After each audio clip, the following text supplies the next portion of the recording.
காக்கி சட்டை போட்ட மச்சான். சிங்கப்பெண்ணுக்கே ஒரு பெண் பாதுகாப்பு விடணும். இது ஒரு சிங்கப்பெண் போலீஸ், இதுக்கு ஒரு பாதுகாப்பு ஒரு போலீஸ். இன்னொரு சிங்கப்பெண்ணு, சின்ன சிங்கப்பெண்ணு. சிஸ்டம் மாறவே இல்லம்மா. இந்த சேலையூர் போலீஸ் கஸ்டடி கொண்டு வந்து அக்யூஸும் கத்தியால குத்திட்டு செத்து போயிட்டாங்க. ரிமாண்ட் பண்ணி எங்க கொண்டு போயிருக்கணும்? மேஜிஸ்ட்ரேட்டை கொண்டு போயிருக்கணும், தாம்பரம் கோர்ட். இன்ஸ்பெக்டர் எஸ்பி சொல்லுங்க சார். ஆமா சார், பிடிக்க முடியல வச்சிருவா. 4 நாள்ல போடுறான், எனக்கு ஆர்டர் போடுறான். நீங்க சிங்கம் சூர்யா மாதிரி நிரம்ப ஏத்திட்டு வந்தீங்கன்னு வச்சுங்க, டப்புன்னு ஒரு கேஸ்ல சஸ்பெண்ட் ஆயிடுவீங்க. சிஸ்டத்தை மாத்திரம் நான் விஜயண்ணாவுக்கு என்ன சொல்ற கோரிக்கைன்னா, அப்படியே இருக்கிற போலீஸுக்கு ஒரு 10,000 சம்பளத்தை ஏத்து. டக்கு டக்கு டக்கு டக்கு பட்டு ஸ்டேஷனுக்கு ஒரு 10 போலீஸ் வேலை எடுங்க. நீ போலீஸ் மேல இறக்க வரணும் உனக்குன்னா, ஜெமினி பிரிட்ஜ் இருக்குல்ல, அதுல போய் ஒரு வாட்டி ஒரு 1/2 மணி நேரம் நின்று வாங்கலாம். இந்த வெயில்ல நில்லுங்க, வந்து 1/2 hour. என் வாயில ஏதாவது வந்துருங்கிறாரு. என்னமா அது? ஏதாச்சும் சொல்லிட போறேன், வேணாம் அப்படின்றாரு. ஆமாமா, கொஞ்சம் அப்படி டர்ன் ஆகி ஒரு இடைத்தேர்தல தோத்தா எப்படி இருக்கும் தெரியுமா? யார் நின்னா ஜெயிப்பாங்க தோப்பாங்கன்னு ஒண்ணு இருக்குல்ல சார், அதுக்கே போட்டி போயிட்டு டிஎம்கே சார்பா சூப்பர் ஸ்டார் ரஜினிகாந்த் போடுவோம். ஏன் ராகவா லாரன்ஸ் போய் ரஜினிகிட்ட ஆசீர்வாதம் ஆகணும்? ரஜினி சார் நீங்களே நில்லுங்க, இன்னும் அரசியலாவே ஆக்கல, அவைக்கா வந்து விட்டு வச்சிருக்காங்கன்னு தான். ஏற்கனவே உங்க இன்ஃபுளுசர்லாம் உங்களுக்கு எதிராக திருப்பிட்டாங்க. பரவாயில்லைங்க, இது உங்களுக்கு இப்பதாங்க நிலவரமே புரியுது.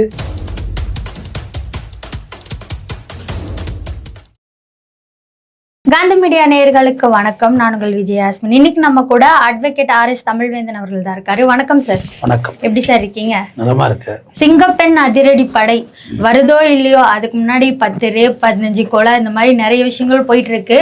ஆனா இந்த சிங்கப்பெண் அதிரடி படை திட்டம் வந்து எப்போ ஸ்டார்ட் ஆகும் அப்படின்ற ஒரு கேள்வி இருக்கு.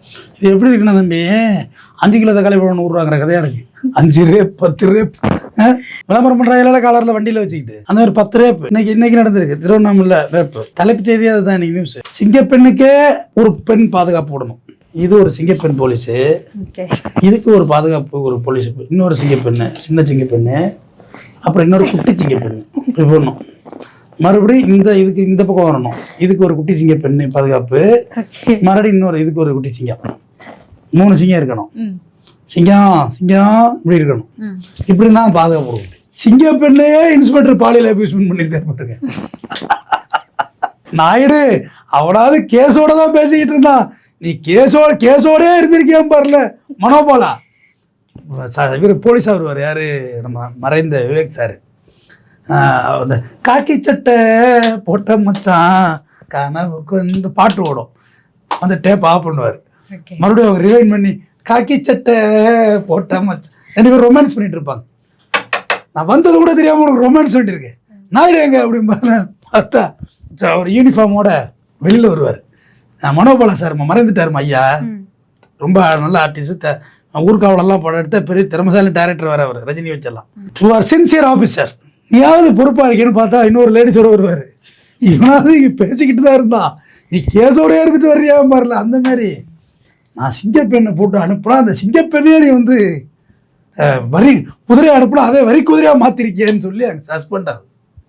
தெரிஞ்சு போச்சா உங்கள் சிஸ்டம்? ஏம்மா இதெல்லாம் நடைமுறையாக பேசிக்கம்மா. ஒரு பெண்ணுக்கு ஒரு எங்கம்மா உங்க கூட வந்த பெண் போலீஸுங்க எங்கம்மா? இன்னும் ஸ்டார்ட்டே பண்ணலையா? ஓ ஸ்டார்ட் பண்ணா அழைச்சிட்டு வந்துட்டு இருக்காங்களா? சரி, ரெடி ஆகிட்டு யூனிஃபார்ம்லாம் போட்டு கிளம்பி. ஆமாம், இல்லை இப்போ இல்லை, இவங்க கூட வந்து லேடிஸ் போலீஸுங்க. அவர் கேமராமேன் தான் வந்திருக்காரு, அவரும் இப்போ ஆம்பளை இருக்காரு. லேடிஸ் போலீஸ் எங்க என்ன லேடிஸ் போலீஸ் வேணும்ல, அந்த லேடிஸ் போலீஸுக்கு ஒரு பாதுகாப்பு வேணும். அப்போ அதுக்கு ஒரு சிங்கப்பெண் குட்டி, ஒரு சிங்கம் தான் குட்டி சிங்கம், வரிசையா 3 பேர் வாங்க. அப்படிதான், அதானே எதார்த்தம். அதெல்லாம் ஃபெயிலியர் சிஸ்டமேட்டிக்மா. பெண் போலீஸை கொண்டு வந்தது யாரு? கலைஞர் கருணாநிதி. எதுக்காக கொண்டு வந்தாரு? பெண்கள், என் வீட்டு கணவர் என்னை தொல்லை பண்ணுறான், என் மாமியா வரதட்சணை கேட்குது, இந்த மாதிரி அபியூஸ்மெண்ட்ஸ் நடக்குது அப்படின்னு ஒரு ஆண் காவலர்கிட்ட போய் ஒரு பெண்ணால் சொல்ல முடியாது. வெக்கப்படுவீங்கல்ல, இங்கே தொட்டான் அங்கே தொட்டான் எங்கம்மா தொட்டான் காமிமா எழுதணும்ல, மார்க்கிங் எழுதுறதுக்குள்ள. அதனால் பெண் போலீஸ்கிட்ட தன் உடலை காமிக்கலாங்கிறதுக்காக தான் எழுதினாங்க. அந்த பெண் காவல் நிலையத்தை கொண்டு வந்தது யார்? டாக்டர் செல்வி ஜெயலலிதா. ஒருபடி மேலே போனாங்க. சரி, இவங்களுக்கே தனியாக ஒரு ஸ்டேஷன் கொடு, தனியாக ஒரு இன்ஸ்பெக்டர் கொடு, அப்படி கொண்டு வந்தது ஜெயலலிதா. பெண் போலீஸே அதுக்கு முன்னே இல்லைம்மா. கலைஞர் சொன்ன அவங்க மட்டும் எதுக்கு இல்லாமல் இருக்கணும்? அவங்களும் IAS IPSல மட்டும் தான் பெண்கள் இருந்தாங்க. இங்கே தமிழ்நாடு சர்வீஸில் இல்லை. எடுத்தார் கலைஞர் கருணாநிதி. எவ்வளோ வாஸ்டான நாலேஜ். இப்போ சிங்கப்பெண் எடுக்கிறது நான் வாஸ்டான நாலேஜை தான் எடுக்கிறேன்.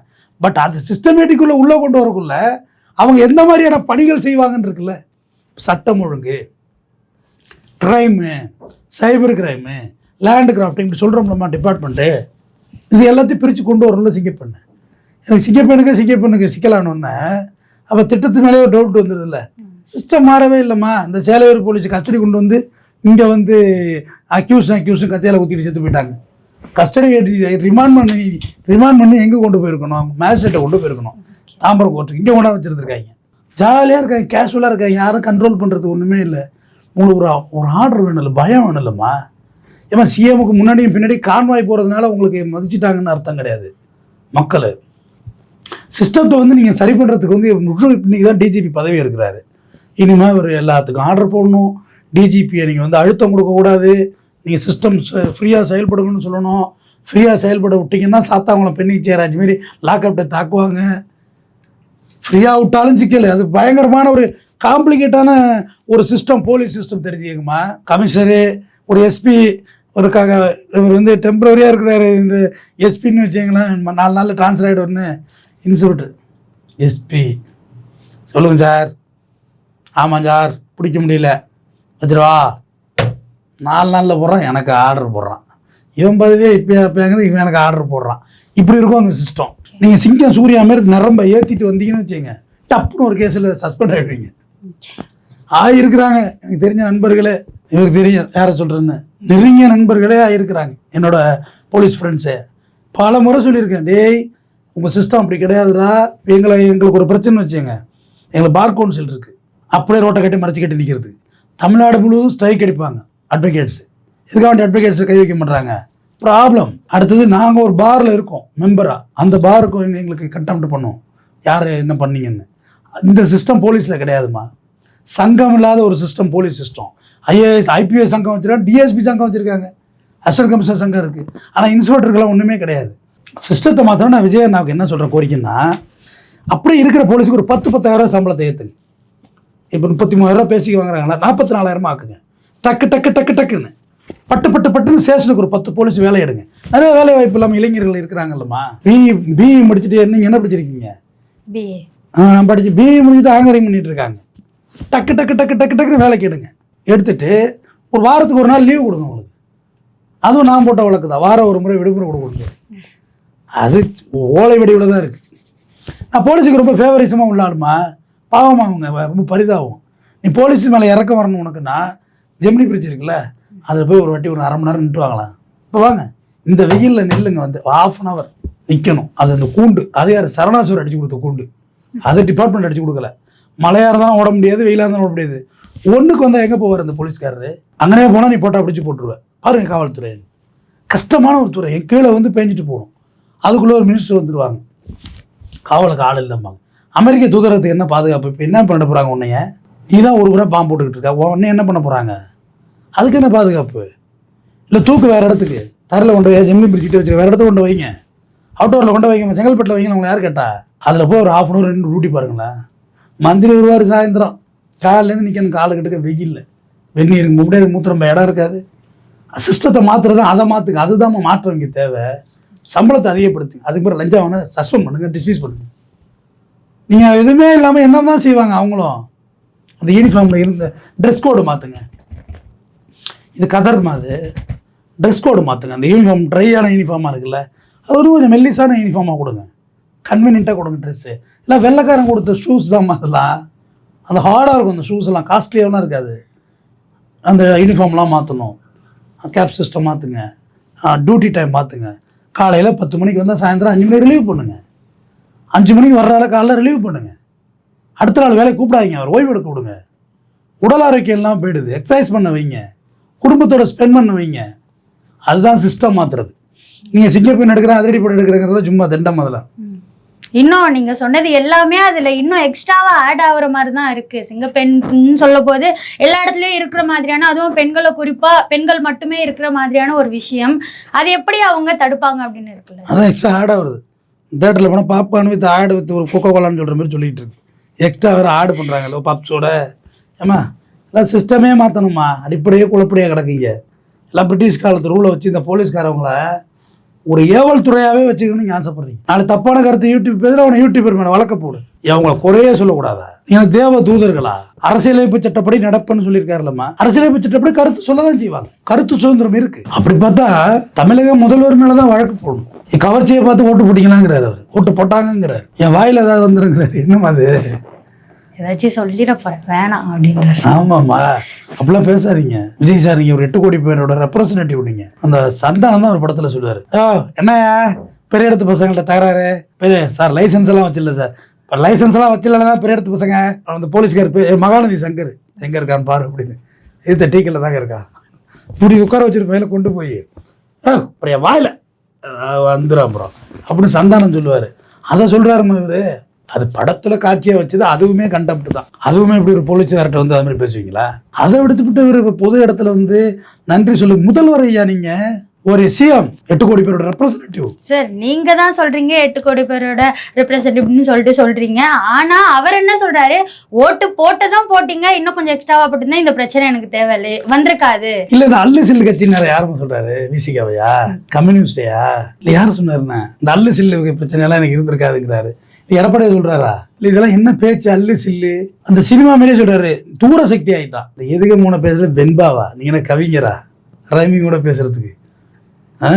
இந்த வடிவேல் சொல்லுவார்ல காலங்காத்தால, லேடன்ட்ட பேசுறியா பில்லேடன்ட்ட அப்படிம்பாரு சார். அதுக்கு அர்த்தம் என்ன சார்?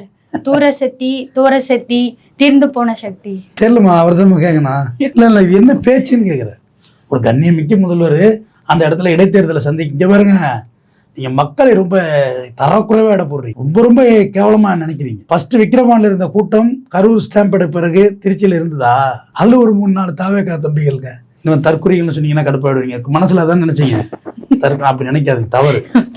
நான் மைண்ட் எல்லாம் கேட்ச் பண்ணுவேன். தம்பிகள் என்ன சொல்றாங்க, திமுகவோட அராஜகங்க. எப்பா உங்க போலீஸ்ப்பா, தாவேக்கா போலீஸ், அது உங்க முதல்வர் தான் அதுக்கு மந்திரி. இதெல்லாம் சொல்லிக் கொடுங்க. கொஞ்சம் அப்படி டர்ன் ஆகி ஒரு இடைத்தேர்தல தோத்தா எப்படி இருக்கும் தெரியுமா? எப்படி இருக்கும்? ஒரு ஃபுல் ஃபிளெஜ்டா இறங்கி நின்று எதிர்கட்சி செயல்பட்டு, இல்ல இன்னொரு 3வது கட்சியா இருக்கிறதோ லைட்டா கையெல்லாம் கோத்து அடிச்சு தோக்கடிச்சாங்கன்னா எப்படி இருக்கும்? அரசியல் எல்லாம் சேப்பண்டு தான். யார் நின்னா ஜெயிப்பாங்க தோப்பாங்கன்னு ஒண்ணு இருக்குல்ல சார், அதுக்கே போட்டி போயிட்டு டிஎம்கே சார்பா சூப்பர் ஸ்டார் ரஜினிகாந்த் போடுவோம். என்ன சொல்றீங்க? ஓகே சொல்ல பாப்போம். ஒரு சின்ன கற்பனை தான் நம்ம பண்ண, மனசுக்குள்ள பண்றது தெரியாதா? Super star Rajinikanth DMK candidate. இடைத்தேர்தலுக்கு ஏடிஎம்கே கை கோக்குது திமுகவோட. இப்ப என்ன செய்யணும் சொல்லுங்க? வா மோதி பாப்போம். நீ நிப்பாட்டு, கேண்டிடேட் நிப்பாட்டு. ஏன் ராகவா லாரன்ஸ் போய் ரஜினி கிட்ட ஆசீர்வாதம் ஆகணும்? ரஜினி சார் நீங்களே நில்லுங்க. என்ன ஆயிட போகுது? விஜய் ரசிகர்கள் உங்களை எவ்வளவு திட்டிருக்கானுங்க, இன்சல்ட் பண்ணிருக்காங்க உங்களை. வாங்க நில்லுங்க, ஒர்க் பண்ணுவோம், வாங்க எல்லாம் போவோம். ஐயாவும் வயசாயிட்டு ரிட்டையர் ஆகட்டும். ரிட்டையர்மெண்ட் அப்போ ஒரு எம்எல்ஏ இருக்கட்டும். இப்போ என்ன கேட்டு போச்சு? 108 107 ஆல்ரெடி 107 தான். 106 ஆயிட்டு போயிடும் தெரிஞ்சுக்கங்க. என்ன உங்களுக்கு இப்படிதான் அரசியல் தெரியுமா? எல்லாரும் வந்து இன்னும் அரசியலாவே ஆக்கலை. தாவேக்கா வந்து விட்டு வச்சிருக்காங்கன்னு தான். மலை சொன்னார்ல, யார் மலு, நல்லா இருக்கியோ மலு, கட்சி ஆரம்பிக்க புரியாம மலு நேற்று டெல்லி போயிட்டு வர்றாரு. மலை என்னென்ன பண்ணணும், எங்கெங்க ஆக்டாபம் வைக்கணும், வச்ச கன்னி வெடியெல்லாம் எடுக்க சொல்லியிருப்பாங்க டெல்லியில். அப்படி தானே அமித்ஷா கூப்பிட்டு எங்கெங்கெல்லாம் வச்ச வெடி, கன்னி வெடி, கால் வைக்கிற இடமா இருக்கு, எடுத்து விட்டுறேன், வரப்போறேன்னு. நான் தனியாக கட்சி ஆரம்பிச்சிடறேன், போங்க உங்கள் கட்சியில் ஆகாதியா அப்படின்னு. அவர் ஒருத்தர் இருக்கிறாரு, சொல்கிறாரு, மல்ல சொல்கிறாரு, நான் இன்னும் தாவேக்காவை அடிக்கவே இல்லைங்கிறாரு. எப்பா சாட்டை அடி சித்திரை, சாட்டை எடுத்து அடிச்சுக்கிட்டாருல, படாருன்னு பூ சாட்டாயிர. அதுமாரி அவருன்னு அடிக்கவே இல்லையா? நீ வேற ஒருத்தர் இருக்கேப்பா இங்கே. இன்னும் யாருமே எதுவுமே செய்யலம்மா. ஏன்னா டெய்லி அஃபென்ஸ் பார்க்குறதுக்கு நேரம் இல்லை. பேப்பரை பிரித்தா எத்தனை ரேப்பு? 4 நேற்றை விட இன்றைக்கி ஒன்று கம்மி தான்ப்பா. அவங்க லீடிங்கில் ஜாஸ்தியாக போயிட்டுருக்கு. ஆட்சிக்கு வந்துட்டீங்க. எடப்பாடி பழனிசாமி என்னன்னே எல்லாரும் கிண்டல் பண்ணுவாங்க. தவழப்பாடி தற்குறி அண்ணாமலை பேசாததா? அவரை சும்மா கசன்னுட்டு ஏன் நசன்னு எரிச்சலாக இருக்குது. ஒன்றும் பேசிக்கிட்டு ஏப்பா கோட்டு சூட்டில் நான் போடக்கூடாது, கோட்டு சுட்டு போடு, கோமணம் கூட கட்டு, யார் கேட்டா? எப்போ நீ முதலமைச்சரப்பா, இது உங்கள் சௌரியம், இது என்னோட ஆஃபீஸ், நான் கோட்டு போடுவேன். அந்த ஜெயகாந்தன் தெரியுமா உங்களுக்கு? எழுத்தாளர், பேட்டி கேட்க போயிருக்காங்க. பாப்பா மாதிரி தர வேணா ஆள் பனியனோட உட்காந்துருந்துருக்காரு. அப்போ எல்லாம் எழுத்து வடிவமான பேட்டி தர, உங்களுக்கு ஃபோட்டோ மட்டும் தான் எடுப்பாங்க. சார் சட்டை போட்டு வந்துருங்க அப்படின்னு இருக்காங்க. அப்படியா? சட்டை உள்ள ஹேங்கரில் தொங்குது, போய் அதுகிட்ட பேட்டி கேளுன்னு இருக்காப்புல. அதுக்கு அர்த்தம் என்ன? நான் பேசணுமே, என் சட்டை பேசுதா? என்னை பற்றி இங்கே இடையே சட்டம் சட்டத்தை பற்றி கேள்வி சட்டை அது அந்த புத்தகத்தை எப்படி எழுதுறேன்னு கேளுங்கிற மாதிரி. நீங்கள் விஜய் ஐயா இது போட்டுவாங்க, ஓட்டு போடுங்கோ, வேட்டி கட்டுங்க, சூப்பராக இருக்கும் வேட்டி, கல்யாணத்தில் கட்டிட்டு போனீங்களா திருசாவோட நல்லா பட்டு பால் காய்ச்சா கூட வேட்டி. பால் காய்ச்சி குடிங்க, மோர் காய்ச்சி குடிங்க, உங்களை யாரு கேட்டான்னு கேட்குறேன். அது உங்க விருப்பம். உங்க ட்ரெஸ் கோட் என்னங்கிறது யாரு கிண்டல் பண்றா? சார் அவர் குறிப்பா ஒண்ணு சொல்றாரு சார், கருப்பு வெள்ளைன்றது யாருன்னு தெரியும்ல, அதான் நான் போட்டு வந்திருக்கேன் அப்படி. கருப்பு வெள்ளை அட்வொகேட் வேற யாருமா? இல்ல கருப்பு வெள்ளை என்னது அட்வொகேட் தானே. நான் தான் கருப்பு வெள்ளை பேண்ட் ஷர்ட் போட்டிருக்கேன். இல்ல வேற என்ன அர்த்தம் சொல்லுங்க, அர்த்தத்தை சொல்லுங்க. இல்ல சார் அவர் சொன்னார் சார், அப்படி அதை எதை சொல்லியிருப்பாருன்னு யாருக்குமே தெரியல சார். இப்போ உங்களுக்கெல்லாம் ஒரே குழப்பமா இருக்குல்ல. இங்க புரியாது, வீட்டுக்கு போனாதான் புரியும். எம்ஏ பிலாசபின்பாங்கல்ல. கருப்பு இல்லைன்னா என்னங்க புரியல. இல்லை இல்லையா கேட்குறேன். நன்றி சொல்ல போனால் நன்றி சொல்லிட்டு இடைத்தேர்தல் நடக்க போது கேண்டிடேட் நிப்பாட்டுற விஜய் நிற்கிறதாவே நினச்சி ஓட்டு போடுங்கன்னு சொல்லிட்டு வரணும். அதை விடுத்துட்டு சம்மந்தம்லாம் பேசி வைக்கக்கூடாது. ஏற்கனவே உங்கள் இன்ஃப்ளூயன்சர்லாம் உங்களுக்கு எதிராக திருப்பிட்டாங்க. பரவாயில்லைங்க, நான் கூட நினச்சேன் இது உங்களுக்கு இப்போ தாங்க நிலவரமே புரியுது. கரண்ட் இல்லை, விடிய விடிய பிள்ளைய தூங்குங்க கழுத்தை பிடிச்சி அடிக்கணும். எங்கே தூங்காது? கசகசன்றது தூங்குமா குழந்தை? நான் தான் ஓட்டு போட சொன்னேன். பழைய வீடியோ ஒன்று ஓடுது, கழுத்தில் துண்டை போட்டுக்கிட்டு, அது இந்த வீடியோ வச்சுட்டாங்க. இவங்க எல்லாம் சும்மா மார்க்கெட்டிங் பண்ணது தானேம்மா. அதெல்லாம் 234 தொகுதி விஜய் தோப்பாருன்னு மதிச்சோம். ஜெயிச்சிட்டார். தமிழ்நாட்டு ஹானரபிள் சிஎம், நம்மளுடைய சிஎம் அவர் தான்மா. அதுக்கு எந்த ரெஸ்பெக்டும் நம்ம வந்து குறைவாக பேசக்கூடாது. பட் நீங்கள் பேசுறது எல்லாமே இங்கே ட்ரோலாக இருக்குது. வாயை திறந்ததுலேருந்து ட்ரோலாகவே இருக்குது. எல்லாமே ட்ரோல் மெட்டீரியலாகவே இருக்குது. அது கிரிட்டிசைஸத்துக்கு ஆளாகும் தானம்மா. அம்மா அம்மையார் ஜெயலலிதா பேசுகிறேன் செய்வீர்களா அப்படிங்கிறது கிண்டல் பண்ணலையா கடைசி வரையா? ஒன்று காலையில் ஒரு லேடியை பார்க்குறேன், வீடை மாப் போடுது. உங்களுக்காகவே நான் அடுத்து சமைச்சிக்கிட்டு இருக்கு, உங்களுக்காகவே நான் அடுத்து டாய்லெட் கிளீன் பண்ணுது, உங்களுக்காகவே நான் அப்படி வீட்டு லேடிஸா இன்னைக்கு ட்ரோல் போடுறாங்கம்மா. நாளைக்கு பருட ஆரம்பிக்குது இல்லை, இந்த 2 பொல்லியோ நிற்குது இப்படி, அவங்க தாய் இப்படி நிற்குது. பேச்சாடா பேசுனேன், மன்னார் பரம்பரை ஒரு நன்னோட முடியுது, நாளைக்கு பள்ளியோடாங்குது. இதெல்லாம் ட்ரோலுமா, இதெல்லாம் ஜாலியாக எடுத்துக்கணும். தளபதிக்கு போடாத ட்ரோலாமா. கடைசி நேரத்தில் என்னெல்லாம் பண்ணாங்க தெரியுமா? பிரேமலதாக்கா வந்து தளபதி சார் பைக்கில் வச்சு அழைச்சிட்டு போகிற மாதிரிலாம் போட்டாங்க. இதெல்லாம் வந்து தப்பு தானே?